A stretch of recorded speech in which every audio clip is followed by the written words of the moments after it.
যদি আবার জুম্মার দিন আলোচনা করে, সুদ নিয়ে কথা বলে, ঘুষ নিয়ে কথা বলে, বলে হুজুর মনে হয় আমার কথা কানে কানে কিরা বলিস কি, তখন মনে করে এটা কোরআনে ছিল না, ডেকে নিয়ে আইছে। মনে করে না, করে না? রাষ্ট্রীয় ভাবে মসজিদ তৈরি করে ইমাম রাখা হচ্ছে না, হচ্ছে না? কথা কয় না? হচ্ছে। সরকার কত বড় একটা প্রজেক্ট গ্রহণ করেছে, কত বড় মডেল মসজিদ করেছে, সেখানে রাষ্ট্রীয়ভাবে ইমামও নিয়োগ দিয়েছে। আহারে আবার হক কথা বলার কারণে কোন কোন জায়গায় ইমামরা কুপানো খায়, এমন আছে না নাই? তাইলে ইমামের মধ্যে পার্থক্যটা কোথায়? পার্থক্য আছে নাকি? আছে, কিছু আছে পার্থক্য, আমি বুঝাই দিই। পার্থক্য কি? যদি কাউন্সিলের সামনে অথবা এমপির যে কার্যালয় আছে তার সামনে কিংবা বঙ্গভবনের সামনে যদি কোনো ফকির দাঁড়ায় যায় আর একটা থালা নিয়ে যদি বলে লা ইলাহা ইল্লাল্লাহ মাদুদু ভিক্ষে দাও, লা ইলাহা ইল্লাল্লাহ, ভিক্ষে পাবে না? পাবে না? ভিক্ষে পাবে।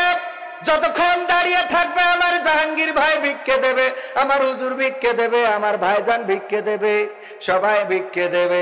এবার যখন ওই জায়গায় যদি আর একজন ব্যক্তি দাঁড়িয়ে বলে লা ইলাহা ইল্লাল্লাহ, আল্লাহর আইন ছাড়া কারো আইন চলবে না, ও ফেরাউন তোমার আইন চলেনি, ও নমরুদ তোমার আইন চলেনি, ও আবু জাহেল আবু লাহাব ওদের আইন চলেনি, সুতরাং বাংলার জমিনে কোরআনের আইনের বাইরে যে আইন চালাবে তার আইন চলবে না। লা ইলাহা ইল্লাল্লাহ, আল্লাহ ছাড়া কোনো ইলাহ নেই, আইনদাতা নেই, বিধানদাতা নেই, তার হুকুম ছাড়া কোনো হুকুম চলবে না রে। ভিক্ষা পাবে কি পাবে? হাতে হাত করা জটবে না, জটবে না? হাতে হাত করা পরানো হবে। রাষ্ট্রের বিরুদ্ধে কথা বলে ধরো তারে ভরো। ওগো আমার ভাইরা, এই হলো পার্থক্য। বুঝা কি গেছে? তার মানে ইমাম হইলেই হবে না, হক কথা বলার মতো ইমাম থাকার দরকার আছে না নাই? আল্লাহ রাব্বুল আলামিন কোরআন দিলেন, আর কোরআনেই শুরুতেই বলে দিলেন যালিকাল কিতাবু লা রাইবা ফি হুদাল লিল মুত্তাকিন। আল্লাহ বললেন এটা এমন একটা কিতাব যেই কিতাবের মধ্যে সন্দেহ তো নেই, সন্দেহ করার কোনো অবকাশই নেই। আল্লাহু আকবার।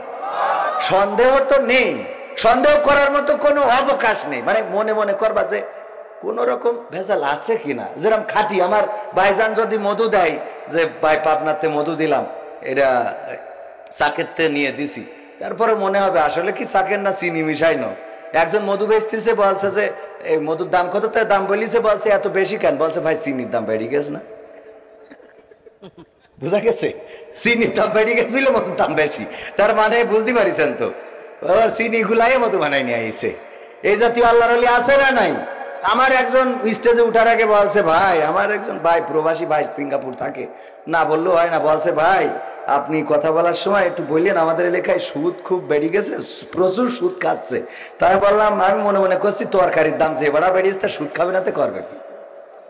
আলুর যে দাম, পেঁয়াজের যে দাম, মরিচের যে দাম, তার থেকে সুদ খাওয়া ভালো, দাম কম আছে নাকি? খাওয়া যাবে? সুদ খাওয়া যাবে না। কয় ভাই সুদ নিয়ে বলবেন? কি বলবো? আমি মাঝে মাঝে গানে গানে বলি, বলবো শুধু ঘুষ হারাম সেটা নতুন করে বলবো কেন, শুধু ঘুষ হালাল তো নয় ভালো করে তুমিও জানো। জানে না, জানে না? শুধু ঘুষ হারাম সেটা নতুন করে বলবো কেন, শুধু ঘুষ হালাল তো নয় ভালো করে তুমিও জানো। শুধু ঘুষ হারাম সেটা নতুন করে বলবো কেন, শুধু ঘুষ হালাল তো নয় ভালো করে তুমিও জানো। সুদের টাকায় আজকে তুমি করছো বাড়ি, করছো ঘর, কি জবাব দেবে সেদিন যাবে যেদিন কবর ঘর। সুদের টাকায় আজকে তুমি করছো বাড়ি করছো ঘর, কি জবাব দেবে সেদিন যাবে যেদিন কবর ঘর।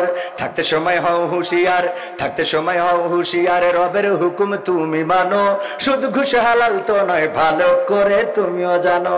নামাজ ফরজ সেটা নতুন করে বলবো কেন, নামাজ দিনের খুঁটি ভালো করে তুমিও জানো।